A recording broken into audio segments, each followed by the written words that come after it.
Shut up and sit down.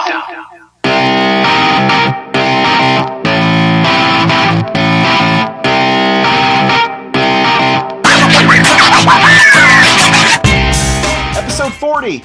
No one asked us. We are here. We are recording on a Monday evening. It's going to start to get dark real quick up in these parts.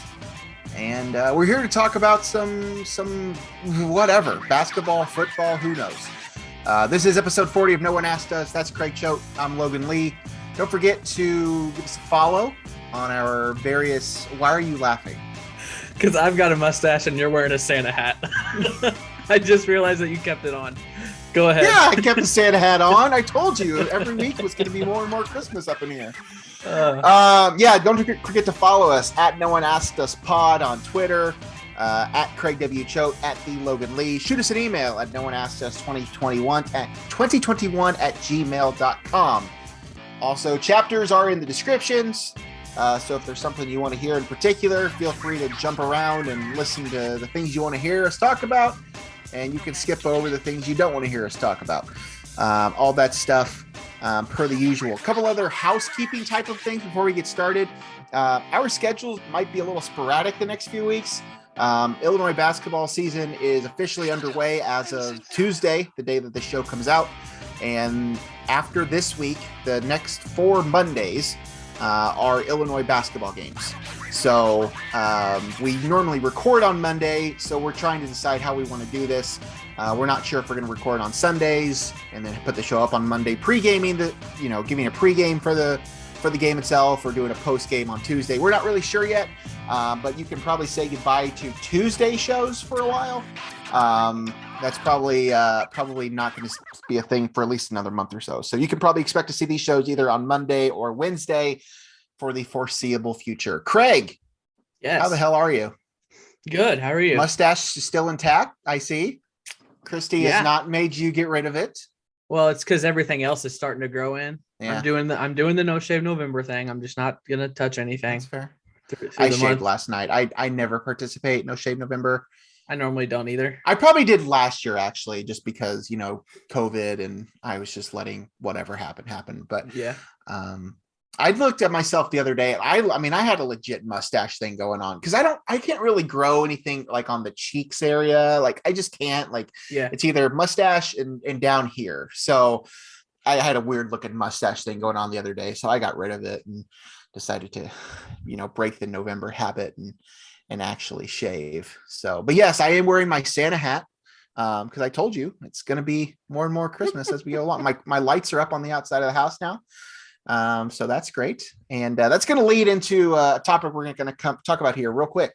Real quick, before we go to question of the week, Craig, moment of the week. So I got a couple. This thing started. What do you got? I got a couple, and I'm going to start. We'll start with it's not sad, but it's like a reminiscing. It's been a year since Alex Trebek passed away. I saw that. That blew me away. Yeah. Honestly, it does not feel like that was a year ago. I know. I saw that. That's crazy. Yeah, that was that's such a sad day. And it's been unfortunate because Jeopardy has just been in such a constant state of turmoil with, they finally have some steadiness with Mayim Bialik, but all their hosts, even a host that's been in some more hot water the last week. I don't know if he's getting that job after he retires. He is not. He's not getting that job. But yeah, I saw that today too. That is a rather somber one. I hope your second moment of the week is a little happier. Well, not for you because you didn't want to talk about it. But Darren Williams is getting the boxing ring. I knew you were going to do this. Yeah, Darren Williams is getting into the boxing ring. Yes, that's fine. It's the other part of this whole conversation. According to Shams, I don't know how to say Shams' last name. Yeah. According to Shams, Darren Williams will fight on the Jake Paul Tommy Fury undercard on December 18th against maybe Frank Gore. Yes. This is such a strange moment in time. But those are my moments of the week. Obviously, the fight hasn't happened yet, so that might be a moment of the week in itself. But just the fact that Darren Williams is getting in the ring is a moment this week. Yeah, I saw that. The whole Darren Williams thing, that's fine. It's just the whole Jake Paul. I didn't want to talk about Jake Paul on the show, but yeah, that's certainly a thing that's happening. It's a very 2021 thing to happen. Yeah. So yeah, good for Darren. Good for Darren. My moment of the week is something that we will talk about a little later on in the show, as you have a guest has appeared between your legs. That was weird. Dog. No, a dog. It's a dog. Oh, that's an outtake. My moment of the week is something we will touch on more in depth a little later on. But the Braves winning the World Series. Yeah. Ryan Snicker from Decatur, managing the Braves, longtime member of the Braves organization, is a World Series champion now. Leading the Braves to that title. So we will talk about that more, but that's just in general. That was just probably the highlight, just for me, just being from Central Illinois and, know, knowing a little bit about him and all that stuff. That was cool to see. We kind of teased it a little earlier. Let's talk about our question of the week, something we started doing last week. So basically last episode, if you missed it, we asked a question to the audience and we posted it out on Twitter. Last week's question was, who wins the Big Ten men's basketball regular season title? And we, as Illinois fans, and I'm assuming most of our listeners as Illinois fans, knew probably where this was going to go. I am a little surprised how lopsided it was, but we gave the four options being Illinois, Michigan, Purdue, and other. It was a landslide. 72% of the audience said Illinois. Michigan got 13%. Purdue, who I believe you and I both said were going to win the Big Ten, got all of 10%. Yep. And then there was a 3% to other, which I can only assume was Johnny Soul picking Northwestern or something. I don't know who else. Maybe an Indiana fan that's listening to our show. I don't know. Yeah. Who's the other? Ohio State? That's what I was just saying. I don't know that there is an other. It would probably be it's probably Ohio State is the fourth, I would say, but whatever. That was our first run of it. Not really surprising, but I thought it might be a little closer, but clearly the people that listen to this show know what I hope that's the case. Obviously, I want to see Illinois win the Big Ten regular season title and win the Big Ten tournament title and win the whole damn thing. But, whatever. But good for them. That's going to bring us to question for week 2 that we started doing this, which I'm excited to ask because I know how this, I'm really intrigued to see how this gets spread out. So I want the question to be, since I am wearing my Santa Claus hat and Craig and I stand on two opposite sides of this debate, when do you start getting into the holiday spirit? That is my question that I would like to propose to the audience. Hold on. Yes. You said holiday spirit. Is that Christmas just spirit. Christmas? Okay. Well, I kind of lump Thanksgiving, Christmas, New Year's into that's the holidays. Okay. I do too. Okay. So this is Christmas spirit. But we'll make it Christmas spirit. Okay. Because I think that is I'm with you. That's part of my thing is I consider the holidays to be that whole stretch of a month between Thanksgiving and New Year's. So that's why for me, it starts earlier than it would for you or for somebody else that doesn't stand on the same side as me. But yeah, that's going to be our question of the week. I think the options are going to be November 1st, the day after Thanksgiving, December 1st, or that's my secret cap. I'm always angry. I'm always in the holiday spirit.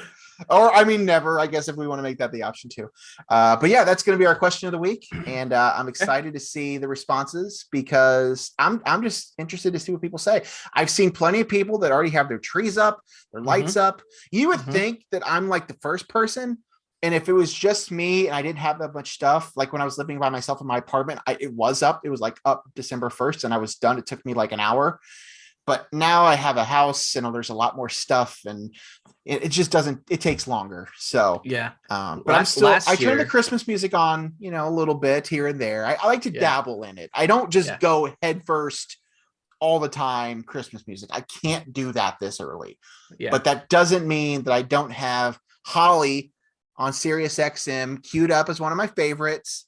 And then I have played the playlist a little bit. Don't get me wrong. It goes here and there. Usually right after Thanksgiving, it goes full bore. But for that first month, I just kind of like to ease into it, So I was driving. I forgot where I was going last week. And I was flipping through my Sirius presets. And whatever station 105 Sirius normally is, I have it keyed. Like I have it saved as a favorite. And it hit 105, and it was a popular. It might have been like Mariah Carey. I was like, whoa, no, was not ready. Because I did the same thing. It was this. I think it was the same channel last year because when they switched it, it changed to something that I had. It was one of my presets too. Yeah. I don't remember what it was. Yeah. But yeah, it's on there now. So, and I was gonna say this while you were talking, it reminded me. Last year, I was more like you. Like I got into the mood really soon, like sooner than usual, and it was because we lived in a 2-year-old townhome. So it was a really nice townhome that we both really wanted to decorate nice because we had lived in apartments and stuff. Yeah. So we went to Hobby Lobby and we went all out. We've had not garland, but it was like, I don't know what it's called, but it was hanging from the stairs. Tinsel? Would it be tinsel? No, it was like ornament balls on a string. I forgot what it's called. Okay. But we had it hanging on the banister up the stairs. We had a big wreath on the front door. We put lights down the candy cane lights down the pillars on our porch, and look at you. Tree upstairs in the window and a tree downstairs.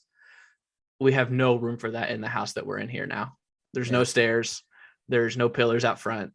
So it might be dumbed down a little bit this year. We're both pretty upset. That's totally fair.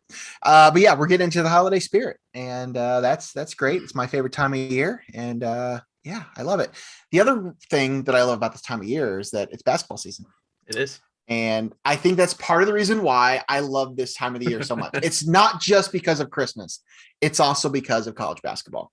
Let's just throw it out there now. Even the years that Illinois basketball was terrible, this was still one of my favorite times of the year. So that's what we're going to go into. Illinois basketball kicks off this week. In fact, the day that this episode comes out will be the day of the season opener. Illinois tips off against Jackson State Tuesday night at the State Farm Center at 7:00 Central Time, 8:00 for those in the East, those of us in the East. Jackson State don't have much of a scouting report on, but we do have some numbers at least that our fine producer, Mr. Choate, put together for us in his spare time. Jackson State went 12-6 last year. They were undefeated in the SWAC, 11-0. And then they lost in their tournament semifinals to Texas Southern. They started last season 0-5. Is that correct? An 0-5 start. Who they play? A bunch of played a bunch teams. Yeah. Yep. They played a bunch of Illinois type teams, and then there was one Bradley. They played Bradley and lost to Bradley. Gotcha. And then they went on a run. So they did graduate their best player from last year. They got a couple guys back from this year. Don't anticipate this being much of an issue for Illinois. We will talk about some other stuff going on with Illinois here in a bit. I at least want to get through these games first just to kind of tee that up. So that's the first game. That's on Tuesday night. And then on Friday night at 8:00 Central Time, 9:00 in the East on Big Ten Network Plus. So you have to be a subscriber to Big Ten Network Plus, which Craig and I were just talking about. Want to get some things off your chest about that? I think it's a little ridiculous, but I mean, whatever. Everybody's going to this. NBC. I currently work at an NBC affiliated station here in South Bend, so we have Notre Dame games, but the first Notre Dame game of the year was strictly on Peacock. And of course, everybody is up, they're just trying to get more people to subscribe to their streaming services, whatever. Yep. I do think it's ridiculous that a top 10 team in the country, you have to pay subscription service to watch 2 of their games, but whatever. That's just the era that we live in. But yes, that will be on Friday night. That's against Arkansas State. Arkansas State opens up their season with Harding on Tuesday night. They were 11-13 last year, 7-8 in the Sun Belt, and they lost in the quarterfinals of the Sun Belt tournament to Georgia State. They do return their top 8 scorers though, and a few of them average 10 plus points per game. So those are the first 2 on Tuesday and Friday. And then on Monday, we'll go ahead and kind of preview Monday too, because by the time this episode, there will be 3 Illinois basketball games that come out potentially before we do another show. We don't know if we're going to do our next show on Sunday or Tuesday, but we're going to go ahead and preview Marquette now anyway. That one is the first big test of the season. That'll be at 6:00 Central Time, 7:00 Eastern on Monday night of next week on FS1. Marquette's going to be a little different this year. They have a new coach, Shaka Smart. I don't know if you've heard of him or not. He's had some success at a few programs. We talked about him this offseason. Yeah, it was a kind of a confusing. I don't want to say. I mean, he left. He left Texas. Yeah, he just. I mean, wasn't they fired. didn't get rid of him. He left. wasn't fired. He wasn't fired. He just left. He left Texas. Probably just felt that he might have just been out of his element there, and he wanted to try something else. So what's that? Your ads playing, showing ads between your screensavers. There we go. Okay. No free ads.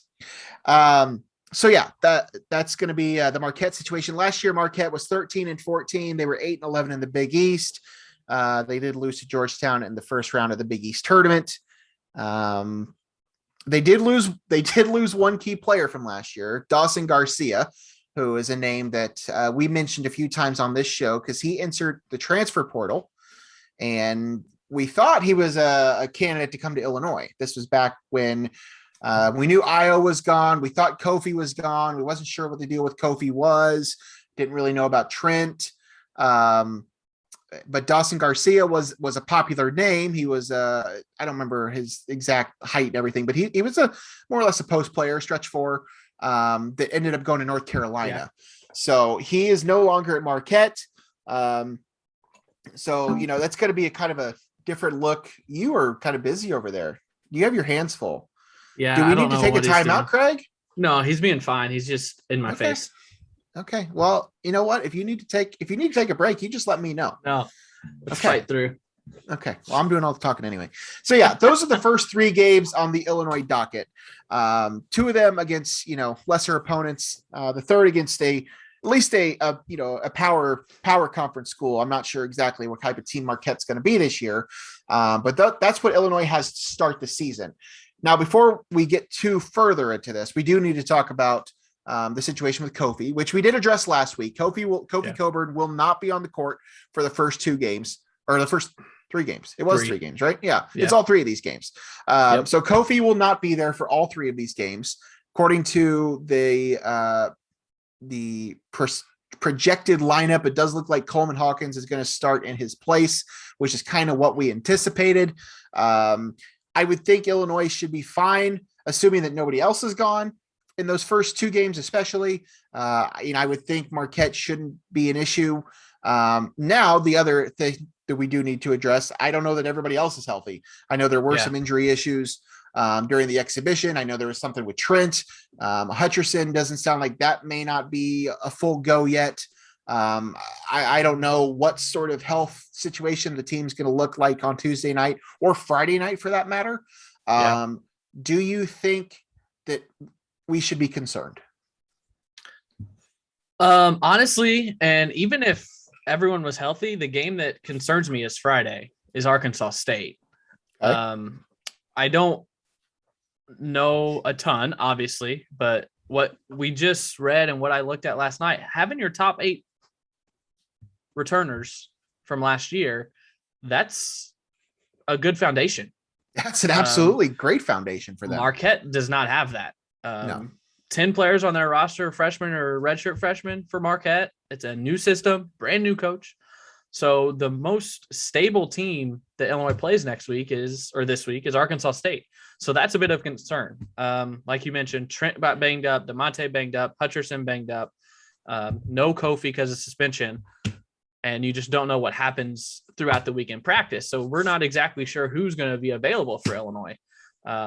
Jacksonville State doesn't concern me too much. Arkansas State does a little bit, and Marquette could pose some problems. So it's all going to depend on what Illinois has available, honestly. Yeah. We know it's not going to be full strength because of Kofi, but are those other guys healthy enough to play? And if they're not, these games are going to be a lot closer than we want them to be. Right. Well, as of time of recording on Monday evening, we have not heard anything officially about any of these other players other than Kofi. They released the projected lineup, and it had the usual guys you'd expect in there. So Curbelo, Frazier, Williams, Grandison, and Hawkins in place of Kofi. If something happens, we'll have to just wait and see. But I would expect DeMonte and Trent to play. Yeah. The question is Hutcherson. And then if something else popped up throughout the week, right. That I think that's the biggest concerns. Right. So those are the first 3 games Illinois has. And then after that, it's a big one against Cincinnati. So I think you just hope that you can get through these first 3 games without any major roadblocks. You get Kofi back against Cincinnati, and you hope that you're fully healthy at that point, because that's really when things will really start to pick up for Illinois basketball. Yeah. I'm excited for it. We've talked about this a lot. There's a lot to look forward to about this team. 2 of the best, top 50 players in the country. Another one that's probably top 75. I don't really see any reason as to why this can't be another team that has a good shot to make a run. I saw another national pundit had Illinois in its Final Four today. So whatever, we'll just see how it goes. But I'm pumped. Illinois basketball kicks off Tuesday night against Jackson State. Very excited to watch. I'll have to see if I decide to pay to watch on Friday night. Whatever. All right. Some Illinois basketball recruiting news that did come out this past week. Some big news, actually. Morez Johnson, who is a 6'9" power forward out of St. Rita in Chicago, who is the class of 2024. Craig, 2024 has already committed to play basketball at Illinois. Wow. I mean, you text me and ask me, when was the last time Illinois had a recruit commit that early? Because he's a sophomore now in high school. He still has 3 more seasons of high school basketball before he will ever step foot on campus in Champaign. You asked me who the last one was. I kind of just jokingly said Jeremy Richmond, because that's the one that sticks out in my mind. I knew he committed early and he was a high prospect and everything. I think that's legitimate. I mean, it's either him or Tracy Abrams. I think those are really the only other 2 names that have floated around like this. This is just not something you see anymore. This used to be much more common, 8+ years ago, where players would commit that early. Not anymore. I mean, this is pretty great for Illinois to have that already, and to know you have that type of a player before you even start this season. I think that's it. It's fantastic. It's fantastic. What were your thoughts when you saw that? Were you shocked? First, I'm not gonna lie, I was like, "Who is this guy?" Yeah, well, yeah, me too. Let's be honest, me too. The kid's what, 16, 15? 15, yeah, probably. But then I looked him up, and 24/7 does not have class of 2024 rankings yet. So you can't get an idea of where he's at in the class rankings. But doing more digging, I saw that this is one of the best dudes in that class in the state of Illinois. Yep. Probably a top 50, maybe a top 30 or 25 player in the country in that class. And when I saw that, I was like, oh, okay, now we're talking. Yeah. Also, though, when this happens, and I don't know if this is the Illinois fan speaking or if this would be any other program, that's a long way away. A lot could happen between now and then. So just because he said he wants to come to Illinois now doesn't mean he's going to end up here. But it's a great start. Crazier things have happened. Absolutely. Completely skipping over the class of 2023, going right from 22 to 24. Who needs them? Yeah. Who needs the class of 2020? Sorry, I'm having to plug in my phone so it doesn't die. I mean, it's great. That's big news. That's great news.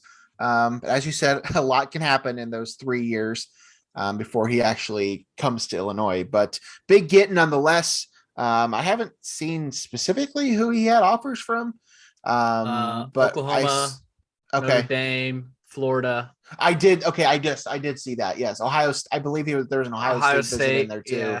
Yeah. Yeah. Okay. So either way, big get for Illinois for the class 2024. My God, and it's a big both guy. be like both be like 40 by the time this happens. But a lot of the whatever. commits lately have been guards or wings, Mhm. and this is a big, which Illinois hasn't got a big recruit in like this in a couple of years. Probably Coleman Hawkins. So 2 years ago. Do you want to do the math on how old you'll be by the time he theoretically graduates? 2024, so I'll be 34. No, I'm talking. By the time he graduates Illinois, if he stays for 4 years, so it'd be 38. 2028. So yeah, I'd be 38. Jeez. Wow. Okay. Well, that's fun. So we have been over the course of the last few weeks kind of previewing the college basketball season as a whole, talking about the Big Ten, talking about Illinois. Just kind of, I wanted to get you some of your final thoughts as we enter into the season. On more like a national level. I assume that you're probably on the Gonzaga for national champion train like most everybody else. Is that not the case? Do you feel like there's somebody else? Who do you feel like are your contenders? I feel like Texas is right up there. I feel like they might be my pick right now. Wouldn't that be something for Shaka Smart to leave Texas? Well, I mean, I don't have it pulled up with me right now, but have you seen their roster? It's like loaded. All transfers too. Yeah, it's loaded. It's like all immediate eligible transfers. Chris Beard is the head coach now, who's at Texas Tech and did a great job at Texas Tech. I'm gonna say Texas is my sleeper national champion pick right now. Gonzaga obviously is going to be right there. Michigan, Purdue, Illinois are going to be the talk of the Big Ten, but we all know what happens in the tournament with the Big Ten teams. Yeah. Villanova's always going to be good. Jay Wright does a great job. SEC, I think, might be one of the better conferences now. Remember a couple of years ago, they were like, there was really no good SEC team a couple of years ago, but they've turned into quite a basketball conference.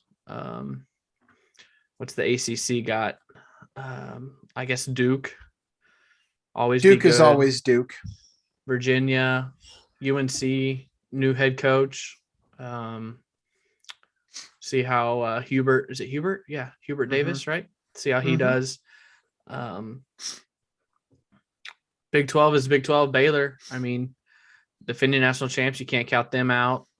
I think UCLA is just being so overrated based on their I don't want to call it lucky because it's not lucky if you do it in the tournament, but their magical run last year. I don't know that that's really. I think people are talking about that or thinking about that and not looking at the team.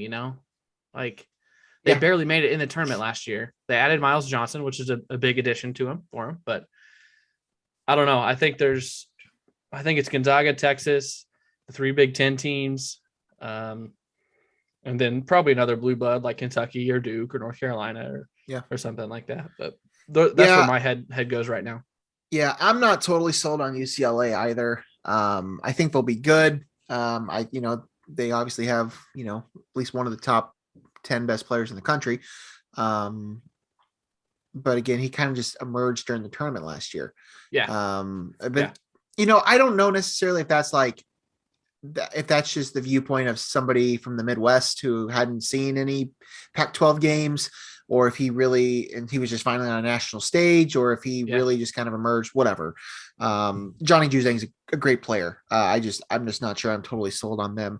Gonzaga is obviously going to be the favorite.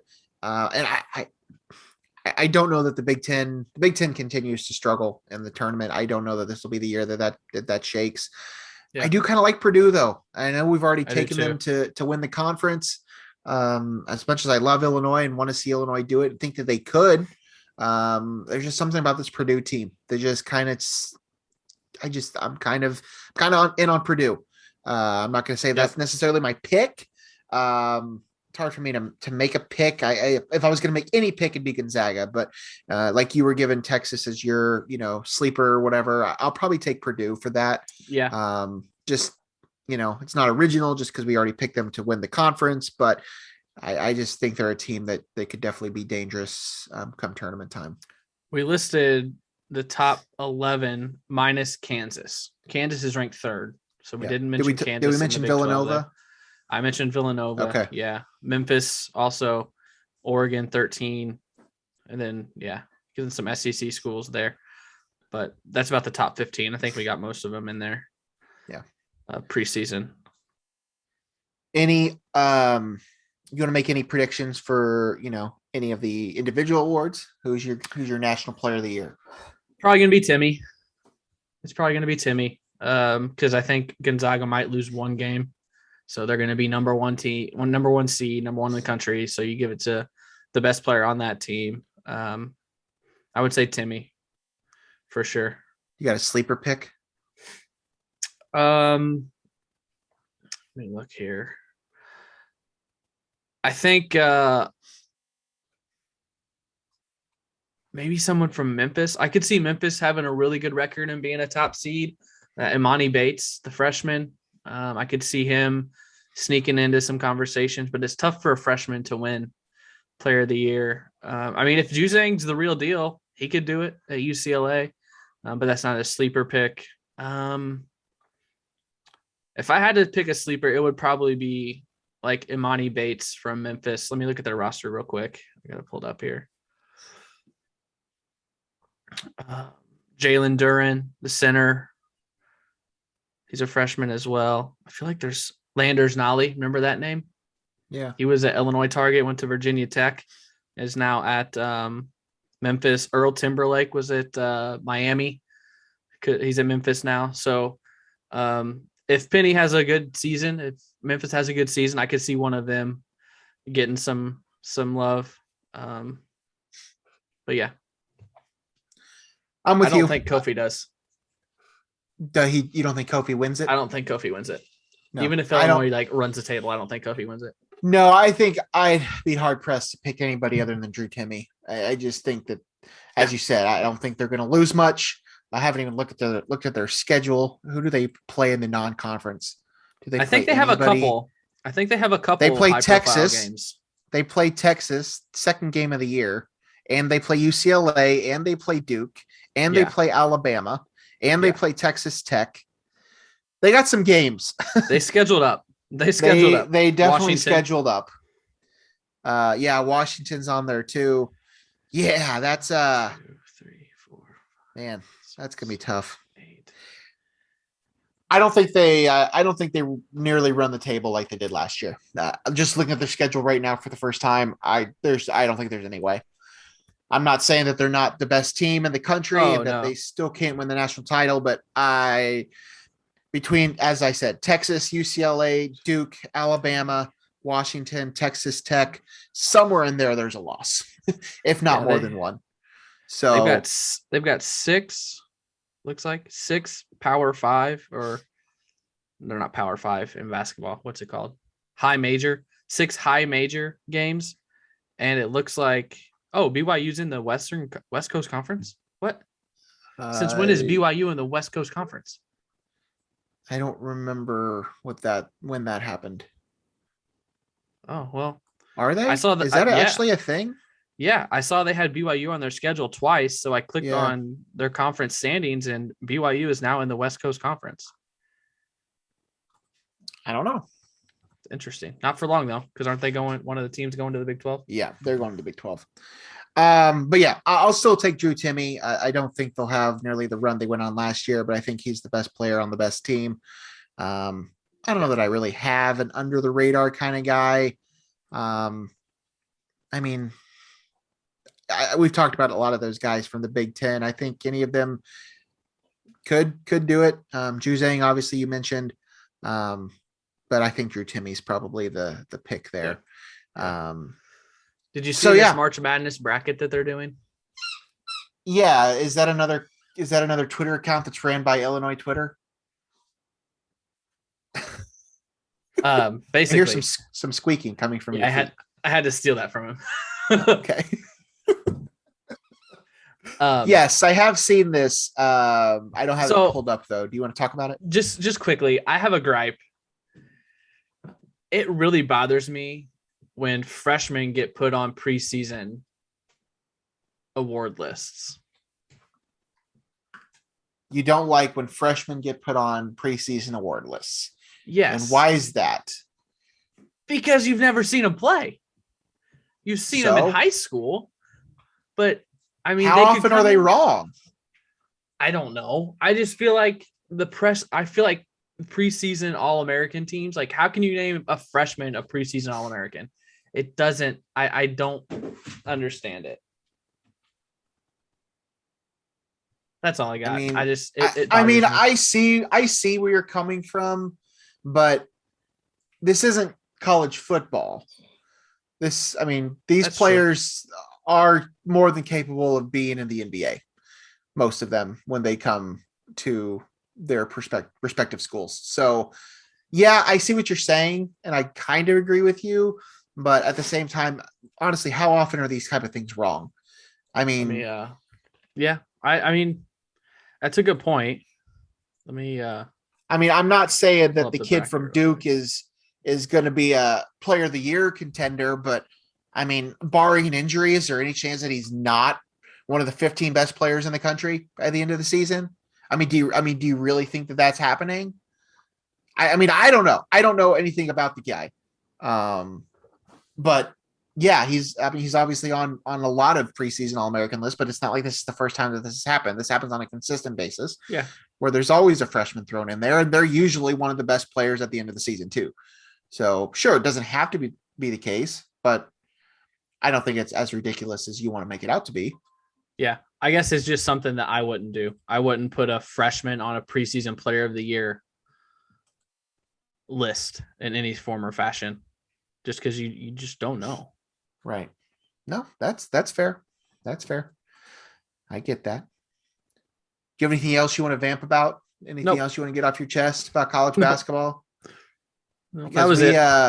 We never even touched on it. But I think we should probably move on and talk about the fact that Illinois football won a game on Saturday. Yeah. Never even mentioned that at the top of the show. That's how far removed I am from Illinois football at this point. I'm going to tell you a story, Craig. You didn't watch it, did you? You want to know what I did at noon on Saturday? Put up your Christmas tree. I went to a movie. Oh. Okay.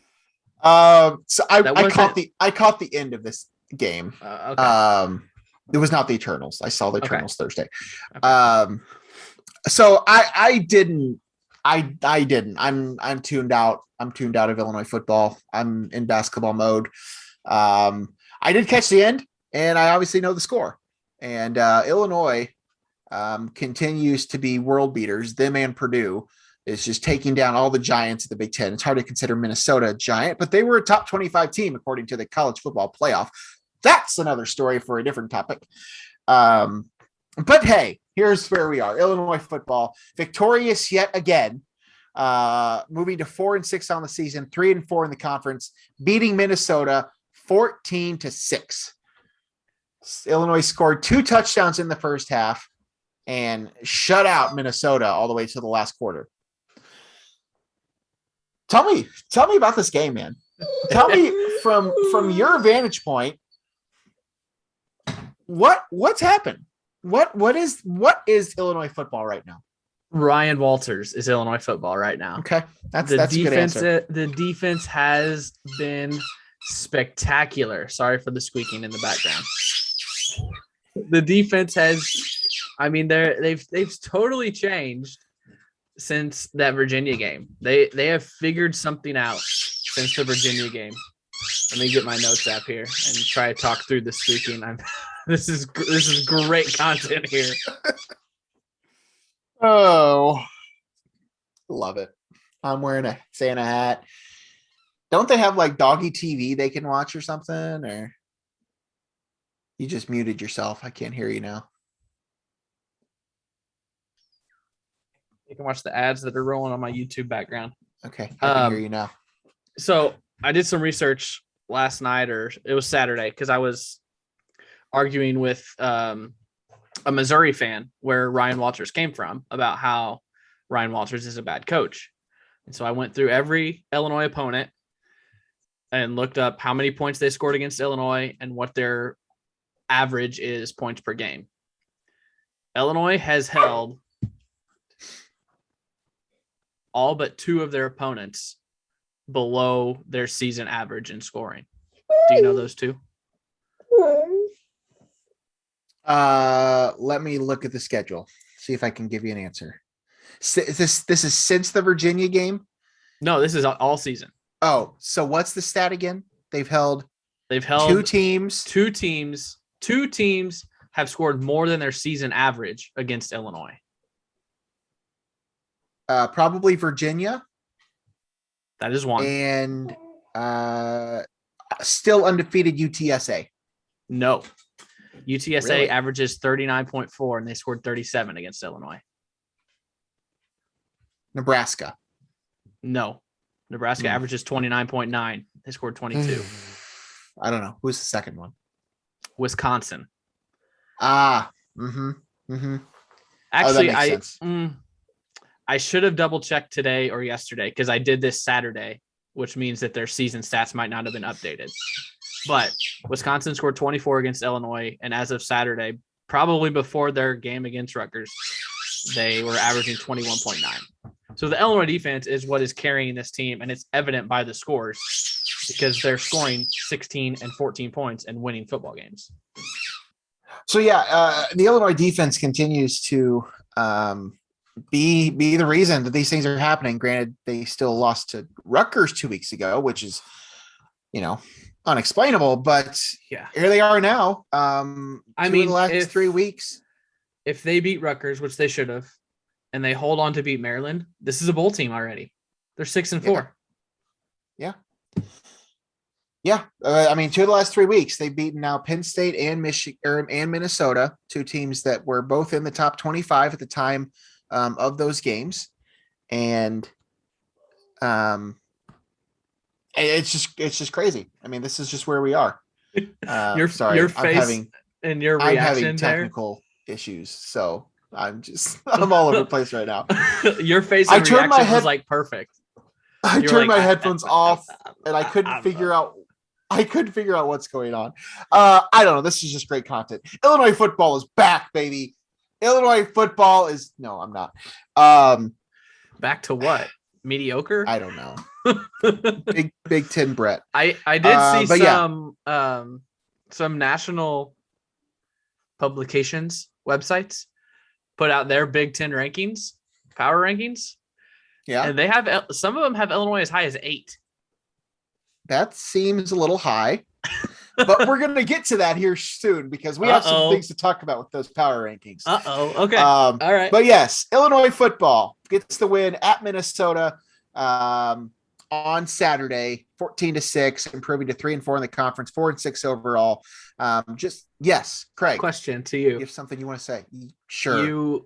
You said you didn't watch all the game, but you watched the end. What was the best thing you saw from that game Saturday?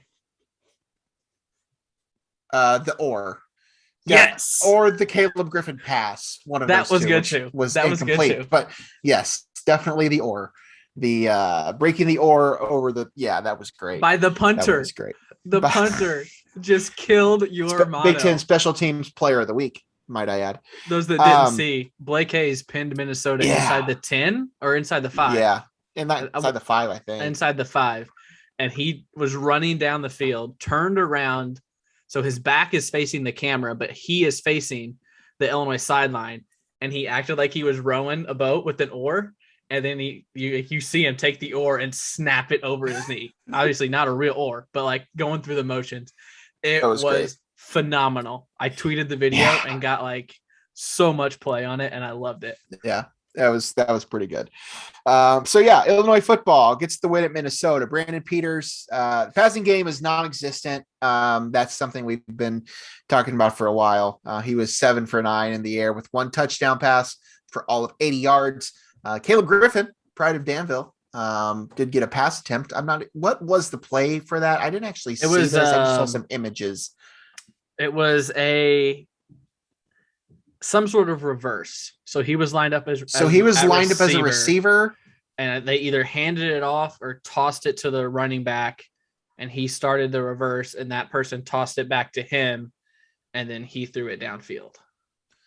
Man, kid can it was a good pass. The guy just wasn't do open. anything. He can do anything. But yeah, he was 0 for 1 in the passing game as well. Chase Brown on the ground had a nice day, 447 yards on 32 carries, did not score a touchdown. The only touchdown on the ground came from Isaiah Williams. Yeah, it was a terrible game after the first quarter. Illinois scored their second touchdown the first play of the second quarter, and no one scored until the end of the fourth quarter. It was awful football. I know I didn't miss much, but a win's a win. So, but yeah, that's where we're at with Illinois football. They now go into a bye week, and then they finish out the season with 2 more games on the 20th at Iowa, and then the 27th, Saturday after Thanksgiving, against Northwestern. So right now we're at 4 wins. Got to think there's a 5th maybe there. We'll have to see how they play. Yeah. And I wouldn't say 6 is out of the question. Nope, definitely not. But definitely not. Listen, I mean, Illinois the fact and that Purdue we're still talking about Illinois football in November is fun. I know. Whatever. Illinois football winning again. We're going to talk about them here in a bit in the power rankings. Real quick though, let's go over the other Big Ten scores from Saturday. Wisconsin routed Rutgers 52-3. Penn State, a couple touchdowns over Maryland, 31-14. Iowa barely got past Northwestern, if that score is correct, which I do believe it is, 17-12. I watched the end of it. Iowa's not looking good. Michigan 29-7 over Indiana. Ohio State got a little bit of a test from Nebraska. That game was a little closer than I think people probably expected it to be. Ohio State 26, Nebraska 17. Then the big one, well, the 2 big ones. We already talked about the Illinois and Minnesota game, but the other big one, which I predicted, I don't remember if you predicted. Nope. We talked about it. Purdue takes down Michigan State. Purdue and Illinois continue to we both tweeted this stat out from 2 different accounts. Did you notice this? ESPN had tweeted this out the day before, and I retweeted it. And then you retweeted it from the Fox Sports account, but I don't have it up right now. The Illinois, top 5 wins. Yes. Yeah. Yes. Let me just pull it up here real quick. I think it's, or I don't know if it's the exact same. Yes. This was the most wins when unranked against top 5 AP top 5 schools since 1936. Yeah. 1936. I just have the top 4 listed here. Yeah. On the ESPN graphic. Purdue has 17 wins as an unranked. Okay. This says 17. Yeah. Okay. 17 wins as an unranked team against an AP top 5. And Illinois has 11.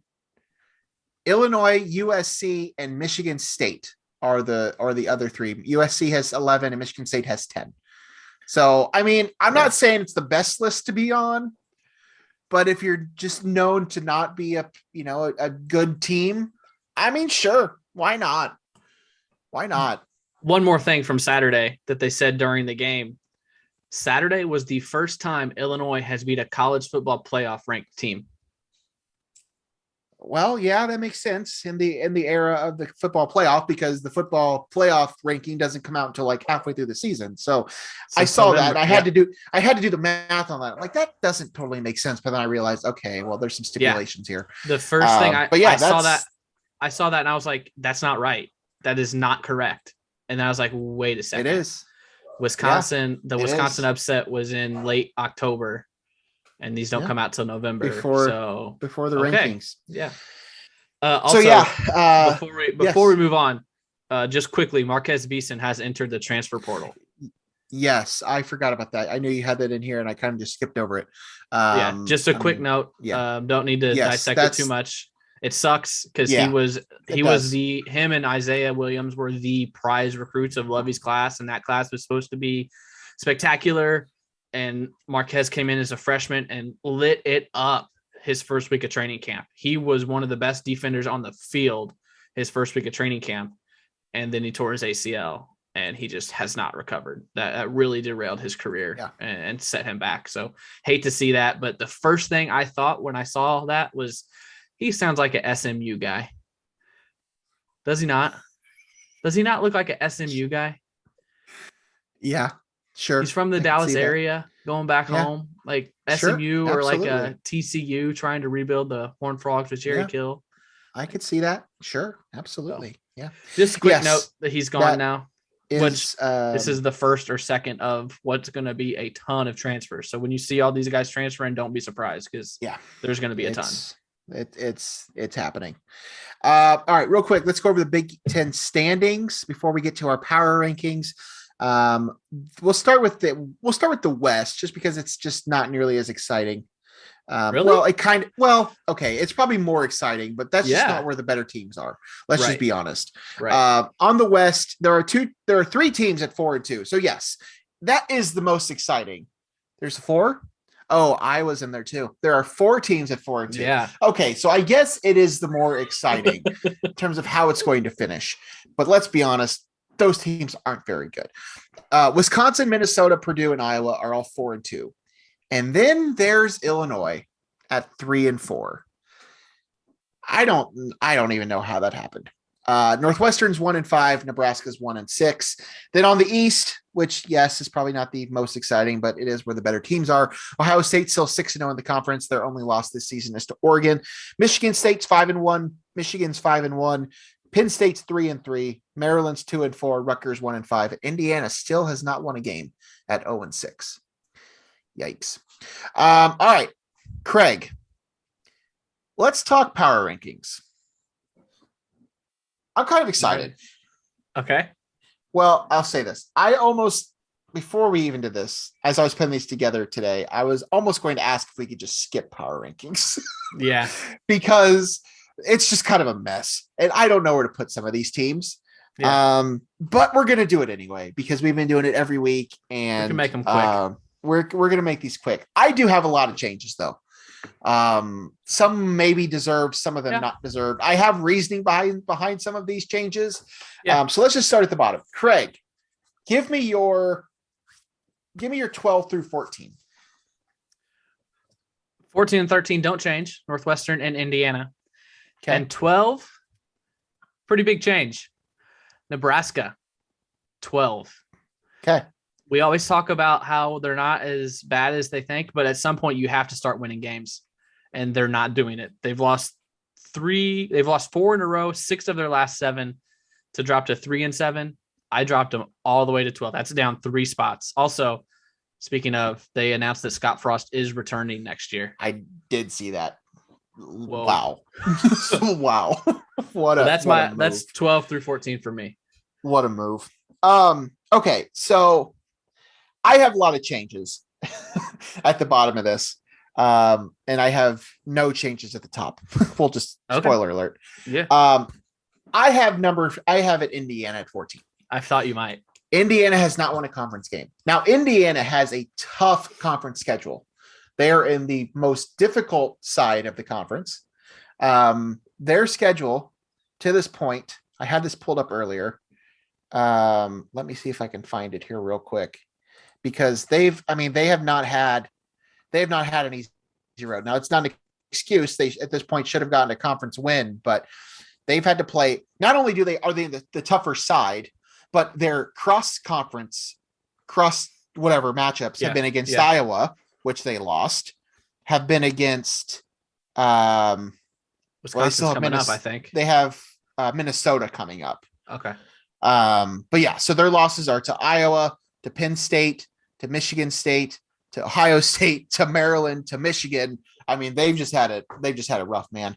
I feel for them, but they haven't won a conference game. I have to have them at 14 right now. Makes sense. This next few I'm just not really sure. And my only reasoning is because one team has beat one team hasn't beat. That's pretty much where we're at. I have Rutgers at 13. Okay. I know they beat Illinois, but Illinois has 3 conference wins and 2 really good ones. Yes. So I have Rutgers at 13 and I have Northwestern at 12. Northwestern beat Rutgers. Rutgers beat Illinois. And then I have Nebraska at 11 because they beat Northwestern. So yeah, so that's where we're at. I have Indiana 14, Rutgers 13, Northwestern 12, Nebraska 11, and you gave us your 14 through 12. So who do you have at 11? That's where I got Rutgers. Okay. No movement. So yeah, so that's kind of where we're at. It's the same bottom four, just kind of a different order. Yeah. So yeah. What about number 10? Who do you have number 10? The Illini are back in the top 10 at number 10. Yes. I have Illinois in the top 10 as well. They have more conference wins than 5 other teams in the Big Ten. 4 of them are the teams below them, and they have more conference wins than Maryland. Mm-hmm. So you can't not put them in the top 10. I know they lost to Rutgers 2 weeks ago. Yeah. But they have 3 conference wins. Nobody else has that below them. So it is what it is. Illinois is number 10. Yep. Just based on that record alone. So yep. I'm going to get a guess. We probably have the same team at number 9. Is that Maryland? Yes. Yeah. Okay. So that's probably not, that's going to be the same there. I have them still at number 9. That's where I had them last week. All right. Who do you have at 8? That's where Minnesota dropped to. Dropped down 1 to number 8. Same. Yep. I have Minnesota dropping down 1 spot to there as well. How about number 7? They probably deserve to jump more after what they did, but I couldn't bring myself to see them jumping anyone else. Purdue. Yep. I have them moving up 1 spot as well into number 7. Like you said, probably should be, but I'm not really sure that they're in that top 6 yet. Yeah. I think they could still make a statement. They have a big game coming up this week. I don't think they'll win that game, but I have them as 7 as well. I did not change anything in my top 6. Okay. So I'll just lay it out right now. I have the same thing I had last week. I had Iowa at 6. I have Wisconsin at 5. They're knocking on that door, man. They're knocking on the door at the top 4, but I didn't put them there yet. I still have Penn State at 4. I kept Michigan State at 3 and 2 respectively. I know Michigan State just lost, but they also just beat Michigan. So I couldn't really justify flipping those right now. I could see you doing it, but for that reason, just 2 weeks ago, Michigan State beat Michigan. So I'm not really sure that deserved to move. So I kept them at 2, Michigan at 3, and then Ohio State obviously still at 1. So who do you have? What's your order in the top 6? I got a little movement. A couple teams shifted 1 spot each. Iowa does stay at 6, but I did jump Wisconsin and Penn State. Wisconsin jumped Penn State. So Penn State dropped 1. That's fair. And Wisconsin went up 1 just because of the shellacking that they put on Rutgers. They scored 50 plus points. Maybe Wisconsin is back. We'll see. And then I did drop Michigan State and bump up Michigan. We said it for a long time before they beat Michigan. We were like, at some point, Michigan State's going to get exposed. They're not as good as they say, but then they beat Michigan, but then they lose. So I did make that switch, and then I left Ohio State at 1.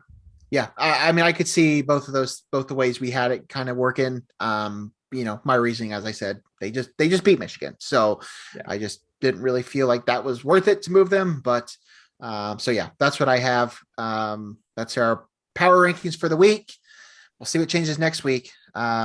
The schedule for the Big Ten we'll get to in a second when we do our picks. Isn't the most exciting again.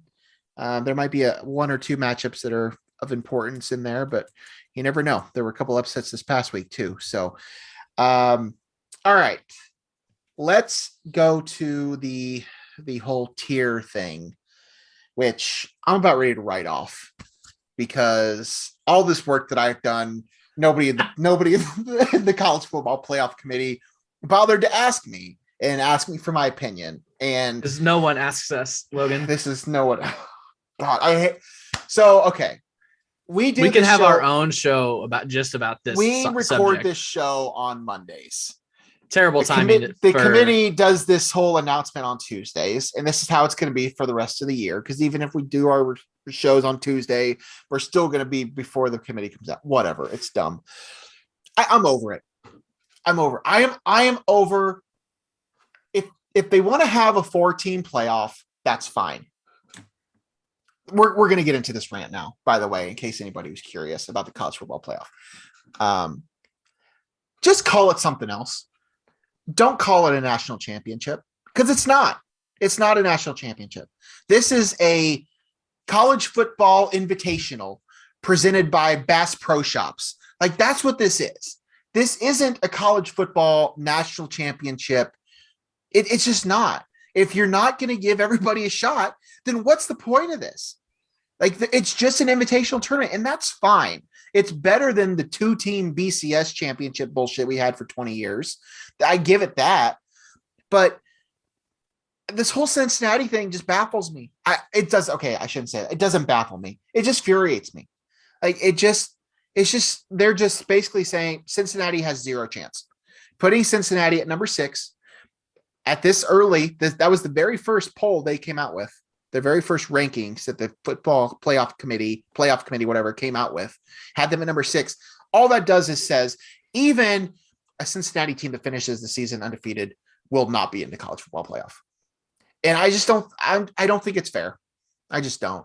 I'm over it. It's not a championship. Don't call it a national championship. Don't call it a national title game. Call it an invitational. You can call it the invitational championship. Sure, that's fine. But it's just, I'm over it. And I've done all this tier stuff, and it's like, screw you. Like, it's just so stupid. Go ahead. How many times I'm done. How many times out of 100 do we agree on things? A lot. 90. Except when it comes to Christmas. 5% of the time. 90% of the time. I mean, it's yeah, it's probably like yeah, sure. 90. I am opposite of you here. I don't see why everyone is so up in arms. Okay. Let me rephrase that. I do think the rankings. Oh, this is good. I think the rankings are way off. I think they are way off. But in no way did I see them and think, oh my God, Cincinnati doesn't have a shot. Because I went back and I did research here because we could talk about this for an hour. This is good. This was before Saturday's games. I went through the top 12 teams and wrote down the remaining schedule of all 12. Georgia's not losing. Georgia has Tennessee, Charleston Southern, Georgia Tech, and SEC title game.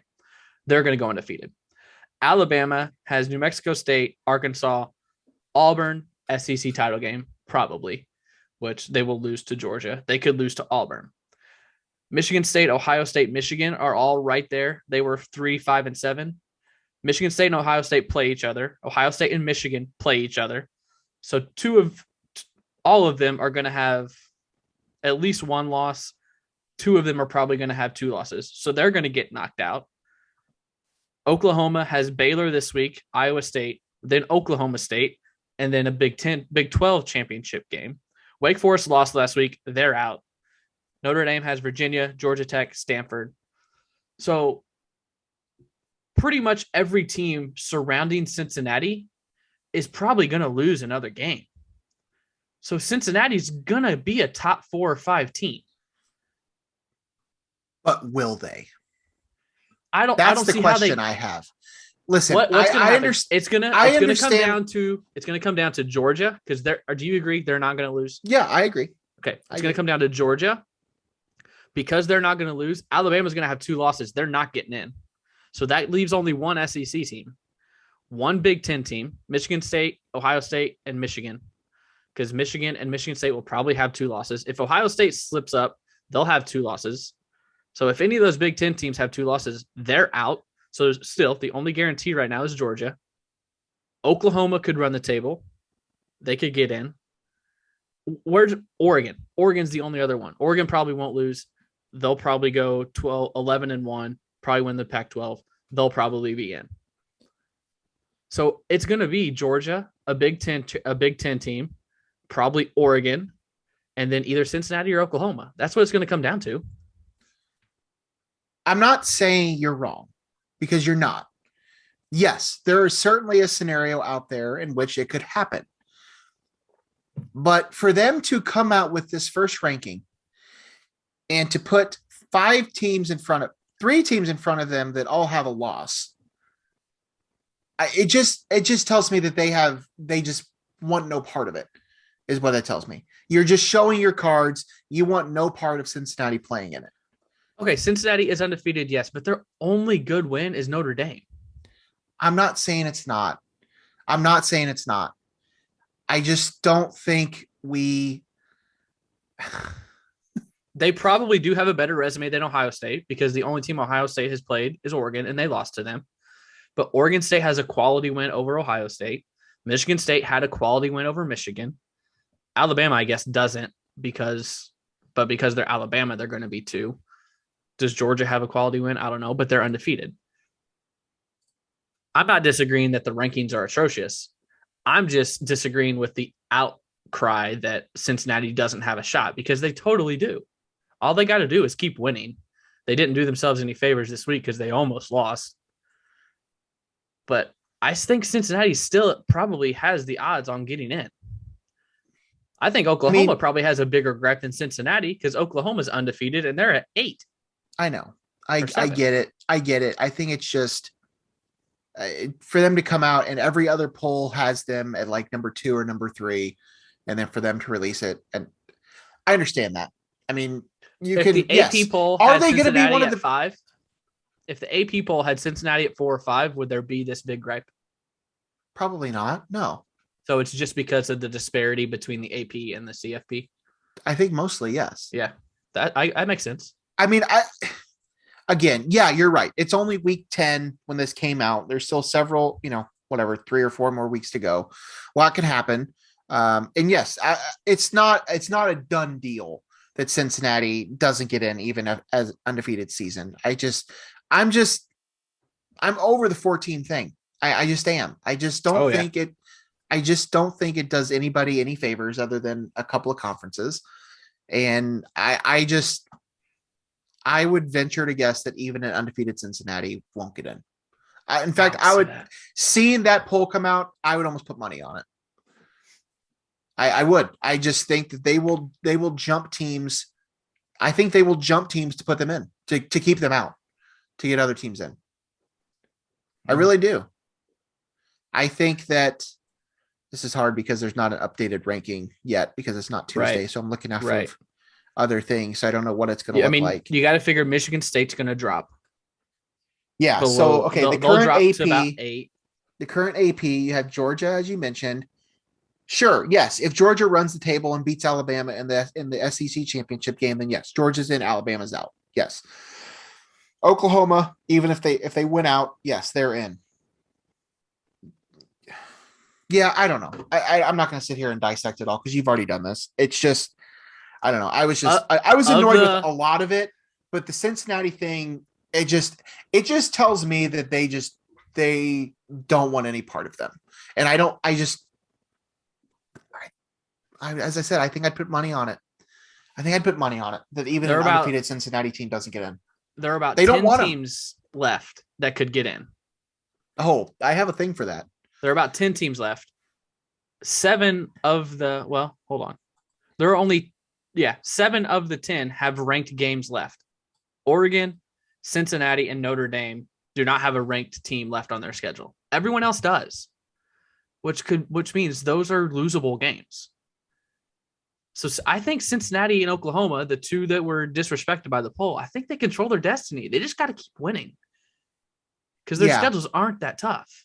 What's the point of releasing this ranking if it only matters at the end of the season? What's the point? To get people to talk like we're doing right now. But what's the point? Because what you're telling me is that, I guess what I'm getting at is why did Alabama? The only reason Alabama's number 2 is because they're Alabama. That's exactly. That's exactly. And what have they done this year? I think. Who have they beat?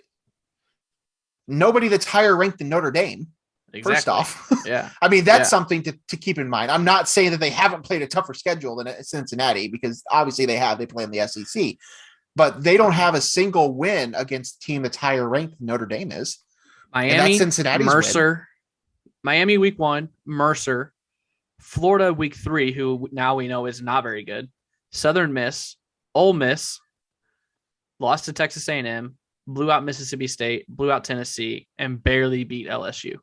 Ole Miss is ranked 12th in the AP poll. Notre Dame is ranked 7th. in this week's AP poll.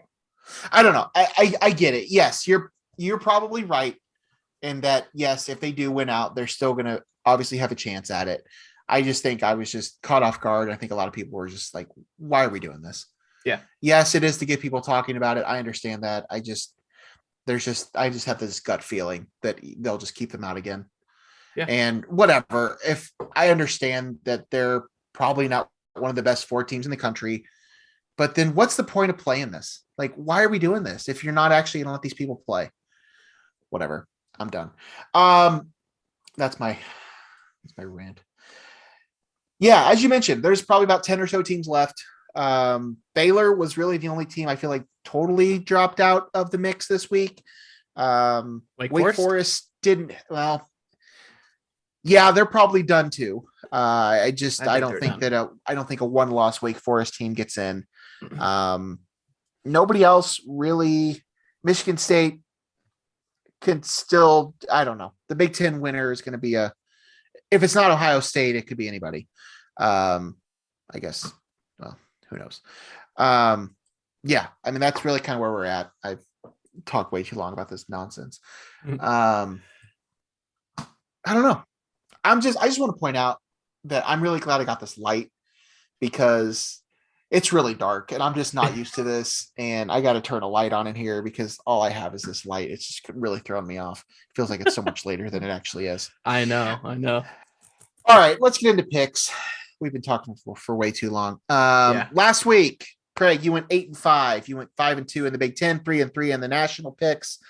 I went 9-4, besting you again. I went 6-1 in the Big Ten, including picking Purdue over Michigan State, and 3-3 in the national game. So I am now 1-1 and 43. You were 96 and 48. Let's start with our dogs, our Salukis, who lost against Missouri State last Saturday against what both of us picked. So this week they get Indiana State, and dogs pee on trees. That's how I always remembered it. This game is in Terre Haute. Do you want to meet up and go to Terre Haute this weekend? That's kind of like, I'm hoping to go to the Louisville game. They're retiring Lamar Jackson's jersey. Gonna be at that game? That's exciting. I'm hoping to. All right. Southern or the Sycamores? Who are you taking? Man, SIU did not look good. Defense has a lot of holes. But I'm going to take him. I don't think Indiana State's very good, but I'm going to stick with SIU. Yeah, I will take Nick Hill and the Salukis as well. I think they bounced back. We didn't talk about SIU basketball. They kick off Tuesday night as well. Yes, they do. But who do they play? Arkansas Little Rock. I don't either. Yeah, that sounds right. All right. San Diego State hosts Nevada. San Diego State 8-1. Nevada is 7-2. Who are you taking in this one? Getting a little Mountain West love in here. I picked against San Diego State a couple weeks ago, and I was right. I'm picking with them this week, and I hope to be right. Give me San Diego State. I will take San Diego State as well. A big one in the Pac-12. I believe this is a Friday game, correct? Oh, is it? I don't know. I think this is Friday. I think I saw that on the schedule, that this Oregon-Washington game is on Friday night. I could be totally off base on this, but I feel like I'm Saturday. Not. Oh, then what's the Friday game? Somebody's playing Friday. Oh, it's Cincinnati's playing Friday. That's what I was thinking. Okay, never mind. This game is on Saturday. This is Oregon hosting Washington State. Oregon, who's 8-1, still hoping to keep their title, hopes their national championship or whatever they want to call it, playoff hopes alive. Are you taking the Ducks or are you going to take the Cougars? Washington State's got some drama going on right now, some vaccine drama. Their coach has been let go because he would not get the vaccine, which touchy subject. They got a lot going on, so I'm going to go with Oregon. Oregon keeps their playoff hopes alive and wins at home. I will take Oregon as well. I think the Ducks will be too much. I think they'll continue to roll, and then they will probably find their way into the playoff. Wake Forest, who lost their first game of the season against North Carolina last week, now gets to host North Carolina State. Non-conference game? Did you know that? Last week? What are you talking about? North Carolina, Wake Forest was a non-conference game. What do you know? Why? That's not a non-conference game. It was a non-conference game. Look at the ACC standings. Wake Forest is still 5-0 because I guess there was some division changing in the ACC like along a couple of years ago. And because Wake Forest and North Carolina are both on Tobacco Road, they like to play each other. And because they're now in separate divisions, they were like, we don't want to wait 6 years between games against each other. So we're going to schedule a non-conference game against each other. Okay. Didn't know that. I didn't know that. I did not know that when we picked it last week. Wow. I thought it was an ACC game, but yeah, it was a non-conference. So Wake is still undefeated in the ACC. Well, Wake is still undefeated in the ACC, though they're not undefeated on the season. But they're hosting NC State. Are you taking Wake or are you taking NC State? Ooh, I like NC State. I do. But that Wake UNC game was awesome. There was 108 points. So Wake can put up some points. So I'm going to go with the Deacons. I'm going to take Wake Forest as well. At some point, we might pick a different game here, but I'm going to stay with you here and take Wake Forest. Oklahoma goes to Baylor, goes to Waco. Going to visit the silos. Going to see Chip and Joe. Craig, should I do it? This is 3 weeks in a row we've picked the Baylor game. You went 1-1. Oklahoma 9-0 on the season. Baylor 7-2. This one is at noon on Fox on Saturday. Craig, who are you going to go with? You went 0-2. You picked against Chip and they won. And then you picked with Chip and they lost. I'm 0-2. You're 0-2, but they are 1-1. I'm taking Oklahoma. I think they're coming off a bye. Yeah, they're coming off a bye. Yeah. Going on the road. I got them taken down. Baylor. I hate picking against Chip. He's my boy. You leave Joanna out all the time, man. I love Joe too. They have their Christmas tree up. At least one of them. It's probably huge. They probably have a massive tree. Kind of people. They do. They have a huge one in their living room. That's not the one that she posted pictures of. I'm going to take Oklahoma. I think they continue to roll. Don't know if they'll make it undefeated all the way to the end, but I think they'll win this game. So I will also take Oklahoma. Then our final game on the national slate, a couple of 7-2 teams in the SEC, Texas A&M and Ole Miss. This one is in Oxford. Who are you taking there? Taking A&M or Ole Miss? This one's tough. This is probably the toughest. This is for the belt. This is for the belt, yeah. I believe. It is. A&M still has the belt. They were on bye last week, I think. It is. No, A&M beat Auburn last week. Oh, yep, that's right. Yep, you're right. They're on bye the week before. For the belt, A&M or Ole Miss? I'm going to take A&M. They're playing well. They beat Auburn by 17. And then a couple of weeks ago, they beat Alabama. So I'm going to take A&M. I'm going to say they continue to roll. Okay. All right. Let's move over to our. Who are you going to take? Oh, I guess I should probably make a pick. I got to turn my other light on because it's so dark. There you go. You took Did you take A&M? Yes, I did. I'm going to take Ole Miss. Good. Finally, we pick against each other. I originally had A&M. You're out of it. It's been a weird last couple hours. I'm taking Ole Miss. I'm switching my pick. I'm going to take Ole Miss. Hotty toddy. Okay. Let's move to the Big Ten. Illinois and Nebraska are off this week. So we will start with Rutgers at Indiana. Indiana is still looking for their first conference win on the season.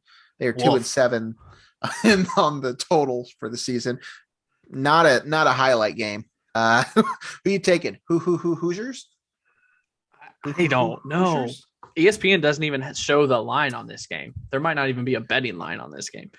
Nobody's going to be there. Who are you taking? I'm going to take the Hoosiers for the first win of the season. I'll take Rutgers then. Okay, great. We'll just split it the difference. All right. We probably won't pick opposite again for the rest of the day. So those are our two. Northwestern goes to Wisconsin. Northwestern continues to not look great. Wisconsin is looking a lot better than they were a few weeks ago. They're now 6-3 on the season and hoping and vying for a Big Ten West championship. Are you taking the Badgers or are you taking the Fighting Johnny Souls? Wisconsin. That's UW. W. That's a W for Brad Davison. I'll take Wisconsin as well. I'll take Bucky. All right, Maryland at Michigan State. The Spartans were undefeated going into last week's loss against Purdue. Can they bounce back against the Terrapins? You taking Michigan State or Maryland? Michigan State. Yeah, Big. Me too. Go Sparty. Ohio State now gets their chance to fight off Purdue. Boiler up, baby. They've already taken out a couple of top 5 teams or whatever they were. Iowa and then Michigan State. Can they do it again, Craig Choate? Can Purdue be absolute menaces in the Big Ten and take down their 3rd top 5 team in one season? How are they not ranked in the AP poll? I have no idea. Can they do it? Yes. Because they're only 4 and 5. Wait. They're not even 500. Who? Oh, wait, they're 6 and 3. I'm looking at somebody else. I'm sorry. I was looking at Rutgers for some reason. Yes, I don't know how they're not ranked. Can they do it? Yes. Will they? I don't think so. I think they cover, though. The spread's 20. I don't think it's that big of a blowout. Yeah, I would agree with that. Yeah, I'll take Ohio State as well. Minnesota goes to Iowa. Minnesota, who just lost to the Illini, and Iowa, who's not looked great this season. They're still 7-2, though. 2 teams that are also vying for that division title. You taking the Hawkeyes? Taking the Gophers? Who you got? I want to take Minnesota just because Iowa's plummeting right now. Minnesota just lost to Illinois. It only put up 6 points. Yeah. Not great, Bob. I'm going to go with Iowa at home. I don't want to do it, but I think it's the lesser of 2 evils. What's the primetime game this week on ABC? Because it's not one of the games we're picking. I don't know. That's a good question. I was just curious. Not that it's really all that important. Oh, it's Notre Dame and Virginia. God, yuck. Oh, they're on ABC. Yeah. Weird. Huh. All right. You took Iowa? Yes. Yeah, I will take Iowa as well. And then our last game, Michigan goes to Penn State. This is the noon game on ABC. Michigan is now 8-1 after losing to Michigan State.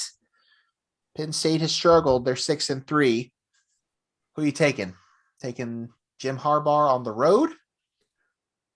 Taking Fighting James Franklin's?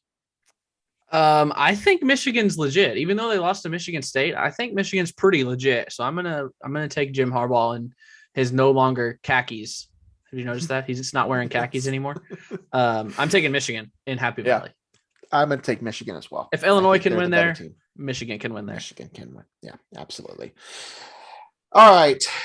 Those are our picks. I can't wait till we have a sponsor and I can say presented by, but nobody wants to listen to our show. I think we talked about football for long enough. Is there anything else you want to touch on? We talked about a lot of things for long enough. We're going on a really long show. Actually, it's not that terrible as I thought. All right, real quick. I hate that this is real quick, but we got to talk about baseball. Yeah. Kind of touched on at the top of the show. The Braves are World Series champions. Love it. Brian Snicker is a World Series champion manager, the pride of Decatur. Macon, I think. He went to Macon High School. I think he was born in Decatur or something. Yes, he went to Macon High School. Yeah. Yeah. Which is now, is it? I'm not from Central Illinois. I covered it for a while. Is that different than Meridian High School? I think it's the same thing now. Okay. Because Meridian High School is in Macon now. Yeah, I think it's Macon Meridian. Yeah. But yeah, they're World Series champions and the Astros are not. It was fun. It was a fun series. Was it six games they went to? 6 games. Yep. It's been a week now. I forgot even what happened. I just remember the Braves. I know it was Jorge Soler, former Cub great, has 2 World Series titles and World Series MVP under his belt. So good for Soler. Happy to see him and Jock Peterson, former Cub great as well. Yeah. World Series thoughts from you, Craig? Anything you want to touch on? Any shout outs? What are your thoughts? You got to hang out with the people of Atlanta. Yeah. Then, we went the night before game 3. We went, I think, I was back for that. last week we were already back for the show, so I discussed that last week. But like there was no one there. We thought maybe there would be a good crowd, like getting excited for the next day, but there was like no one there. But it was a cool environment.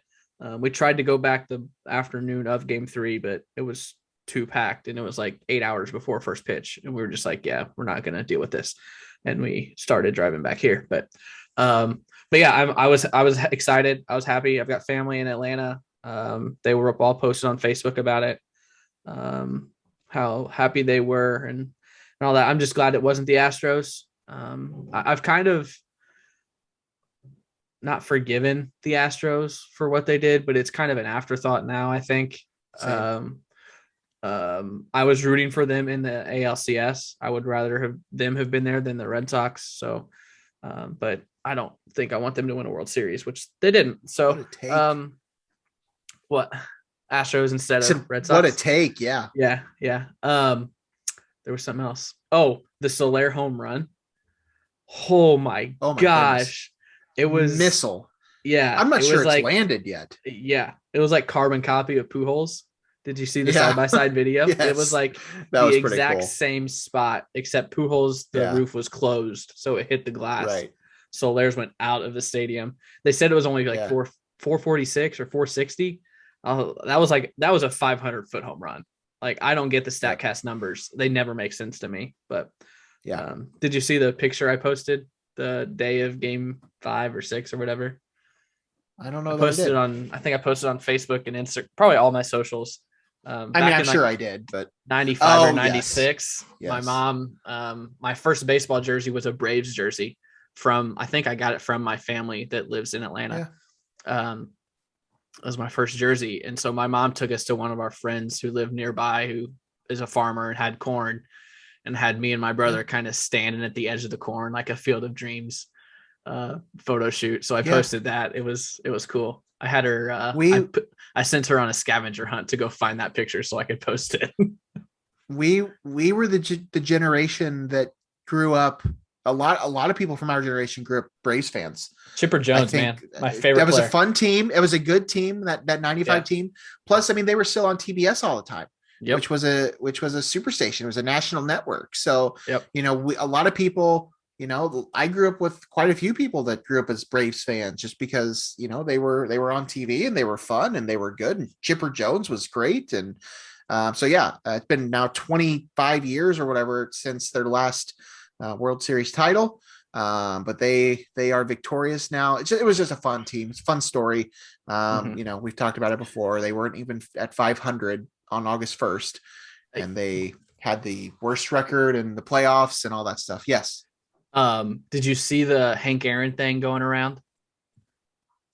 No. So the Braves won 44 games before the All-Star break.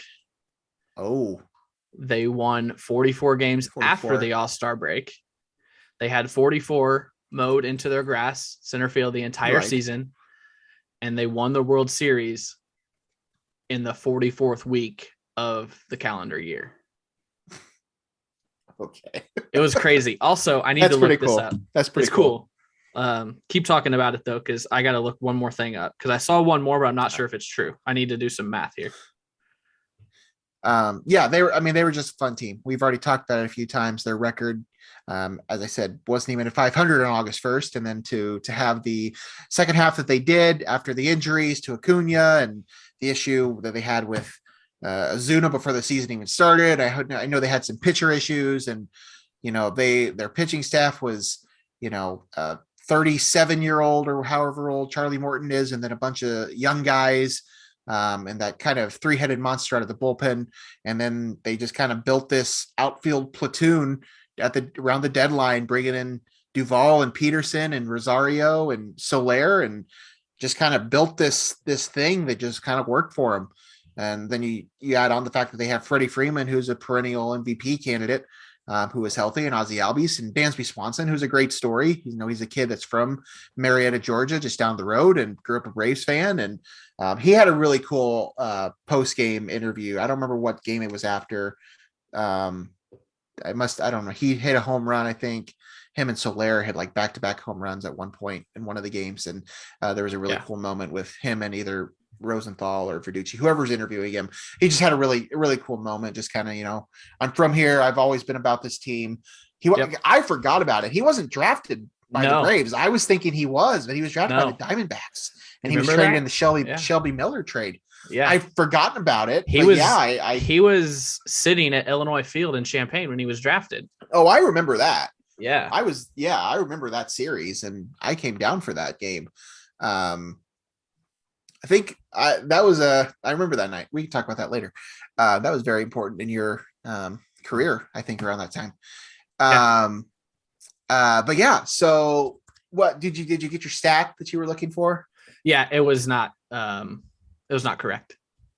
Oh, never mind. Someone said that there was also 44 runs scored in the World Series, but by my math there was 45. So gotcha. Someone was off. All right. So Braves are World Series champions. Now the offseason has officially started. A couple notes from the offseason. From the Cubs standpoint, they weaseled Wade Miley off the Reds. That was kind of I guess it's Jed's league now. I guess the story is that the Reds were kind of floating out the idea that Wade Miley might be available, and nobody seemed to want to take him up on it. And so then they just waived him because they're trying to cut costs. Wade Miley had a good season this past year, and he had one more year left on his option for $10 million. So the Reds were like, we want to cut the cost. So they waived him, put him onto waivers, and the Cubs just snagged him up and exercised his option today. So the Cubs who are looking to add strength to their rotation, they added somebody who's just had a pretty solid season this past year. He's been a pretty solid career pitcher. I mean, he's not going to lead your rotation by any means, but the Cubs are just looking for arms in general. So good for them to do that. The Cardinals have made some news too. We talked about Skip Schumacher as a potential candidate to be the manager for the Cardinals. He did not get that position, but they did bring him in to be the bench coach. So thoughts? You like the hire? You like Skip? Yeah. I mean, I wanted him as the manager. So if you can get him on the staff and Ali Marmol, I love it. I love it. He was a guy that while he was playing, I was like, he's very average. Like he was not like a star, but you kind of knew what you were going to get with him. And apparently I don't know what all he's done with San Diego, but apparently he's had a pretty good start to his coaching career. So let's get him on the staff. Yeah, I love it. Yeah, absolutely. The Cardinals also nearly swept the Gold Glove category. I saw that. I mean, good for them. Good for you. Who all were their Gold Glovers? They had 5, which is the first time any one team has had 5 Gold Glove winners in the same season. Goldschmidt at first, Edman at second, Arenado at third, O'Neill in the outfield, and Bader in the outfield. It's crazy that they had 5 and not one of them is Yachty. Yeah. I mean, that's not any sort of a diss on Yachty. No, yeah. He's older, late in his career, whatever, but they have that many and he's not one of them. That's kind of Stallings. Jacob Stallings won. Jacob Stallings. Yep. For Pittsburgh. So yeah, one other Cardinals note. Oh, yes. I just wanted to say goodbye to Matt Carpenter. Yep. I tweeted it out. He had a goodbye video posted today. Cardinals declined his team option, him and Carlos Martinez, but I mean, he's one of my favorite Cardinals. I said of this like decade of this era, but he's probably one of my favorite Cardinals ever. Yeah. I mean, if you looked up Cardinals baseball in the dictionary, like he is it. Yeah. For that 6 or 7 year run from 2012 to 2018, he was 275, 25 home runs, 75, 90 RBIs. One year he hit 55 doubles.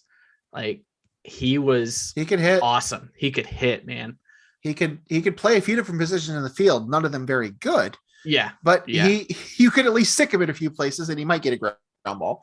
Yeah. So yeah, that happened as well. Other of note baseball wise, Buster Posey called it quits. Kind of caught me off guard. I mean, I know he's getting up there and his age a little bit, but I figured he'd probably have another year or two under his belt. Yeah. But he decided to call it a career. I I mean, there seems to be a debate on whether or not he's a Hall of Famer. I think he is. Yeah. I've seen people that seem to want to debate that, but you can propose the question, is he the best catcher of his generation? And I think that there's, at least one other person I would put in that conversation. But either way, great career from Buster Posey, lifelong catcher, played some first base down the stretch too. Great player, great hitter. He's a MVP, a Rookie of the Year, a World Series champion, multi-time All-Star. Definitely one of the best catchers of the generation, I would say, for sure. No doubt. No doubt. I would say so. I'm just saying I've seen it from people that says he's not. Yeah. But I agree. I think he's a no doubt Hall of Famer. I think, he's right in there, that conversation with Yachty. And then, from a few years ago, Joe Mauer, of the three best catchers of the last 20 years or so. I know our episode's going very long, but I wanted to throw this out there. And I don't want to start like in this argument right now. Oh God. But it's a Yachty stat, as you could imagine. Yachty. Crap. Maybe I'm not going to find it. Here we go. That's too bad. This is great content. Okay, here we go. Great material. In the regular season, Yachty has caught 17,666 innings. Posey and Mauer caught a combined 17,175. They both played a lot of first base too. Molina has caught 2,107 games. Posey and Mauer caught 2,014. Combined? Just throwing that out there. Combined, yeah. No, yes. I mean, he was a 100%. Did he ever play another position? Yachty has played, like 2 games at first, like the last 3 years. The other two, the That's reason true. Being, I forgot about that. They were tall. Mauer they were bigger. They were taller, and they were better. They were better hitters. So to prolong their offensive career, they moved to first base quite a bit, and Mauer was able to DH too quite a bit. Yeah. Yes, Yachty as a pure catcher doing nothing but that. Yes, absolutely. I forgot that they both moved. That's but they both did play quite a bit at first base. I don't know the exact stats, but yes, they. I'm just happy plenty innings that, there. Speaking of Buster Posey retiring, I traded for Joey Bart mid-season in my fantasy keeper dynasty league. Good move. So good move. I'm set there, but it's a 2-catcher league, which is idiotic. So. Anyways, go ahead. I had a fun day in fantasy football yesterday. Oh, I don't want to talk about fantasy football. It's a long story, but I essentially didn't have a quarterback, and I still won. Just gonna throw that out there. I have Patrick Mahomes, and I have him in one of my leagues. Yeah, he's been bad. The other league, I had Kyler Murray, who ultimately didn't play, and my backup is Zach Wilson, who's also hurt. He's just terrible. So I didn't start a quarterback, and I still won the game. Okay, real quick, we are getting way too long on this show. Yeah, get to Eternals. So Eternals, the new Marvel movie. I talked about this on Coach Steve's podcast. I've already tweeted it out, everything. If you want to listen to the full recap, all my full thoughts, it'll be there for you to check out. Real briefly, though, went into this movie weeks ago thinking this could be best picture quality. Those expectations were lowered a little bit, and I'm glad they were, because had I gone into the movie Thursday night expecting best picture quality, I would have walked out extremely disappointed. I went into the movie expecting it to be, actually, I didn't know what to expect. All I had known is that the critics was not very well reviewed on Rotten Tomatoes, at least. I enjoyed it. I don't think it's their best work by any stretch of the imagination. I think it's about middle of the road, probably even bottom half MCU. I think they took a lot of big swings in this movie. It's a very different type of movie. It is a more adult-centric movie. I don't think this is a movie that's going to appeal to the younger MCU audience. This movie is probably not going to sell a lot of action figures. It's not that type of movie. I mean, there's a legitimate sex scene in this movie. I mean, this is really for adults. This is deeper. It expands on everything. I mean, it just opens up the MCU world just like immensely. There's deeper storylines. It's not as cohesive as they want it to be. And I'll have a lot of issues with some of the characters and what they do and how they just flat out disappear for parts of this movie. But for the most part, I enjoyed it. I thought it was fine. I gave it, I think, a 4. or maybe a 3.5 right now. I was expecting it to be, you know, top 5 movies of the year. It's definitely not that. It's not even the best action. It's not even the best MCU movie of the year at this point. Shang-Chi is far better than it, I think. I wasn't disappointed though, just because I had those expectations lowered by the time I went into it. It's definitely worth watching. For those that haven't seen it, it's already done a bunch of dollars at the box office. So I know a lot of people have seen it, but if you are looking to see it, it's crazy to me that this movie came out just like a couple weeks after Dune, because these are both 2 epic sci-fi fantasy movies on the scale that we haven't seen in 2 to 3 years, and they both come out within like 2 weeks of each other. Like that's just, and Dune just does everything way better than what Eternals does. So yeah, that's kind of my quick review of that movie. Definitely enjoyable. MCU fans, I think most people will enjoy it. The audiences seem to enjoy it more than the critics have. But I think it's definitely worth watching. It is long. I mean, it's probably over 240, I think. But it's worth it. I mean, it's a good movie. It's enjoyable. So yeah, I did see 2 other movies this week. One of them came out a few months ago, but the other one that just also came out recently was Last Night in Soho, which is Edgar Wright's newest movie. Edgar Wright, who did Baby Driver and who did Shaun of the Dead, Hot Fuzz, World's End. He did Scott Pilgrim versus the World, done a lot of comedies. This movie is not that. This movie is takes place half in modern day, half in London in the 60s. It starts out as kind of just like a fun drama with like catchy pop music and pop colors. And at one point, about an hour through, I thought, is this my favorite movie of the year? And then I remembered, oh wait, this is like supposed to be a horror movie. And then it turns into a horror movie. And it's a lot at times. The first half is excellent. The second half is, even for horror fans, I think it's probably a little much at times. But it was still pretty good. Horror, like jump out and scare you, or like blood and gore and like it has jump scares, but it's more blood, gore images. Like it gets pretty out there. But definitely has some jump scares too. It's still good, don't get me wrong. But it was night and day difference between the first half of the movie and the second half of the movie. Still good, but yeah, that was a movie I watched on Saturday, during Illinois football. So Survivor, Masked Singer, you caught up on any of this stuff? You have any takes? Anything you want to talk about? Don't watch the Masked Singer episode from this week.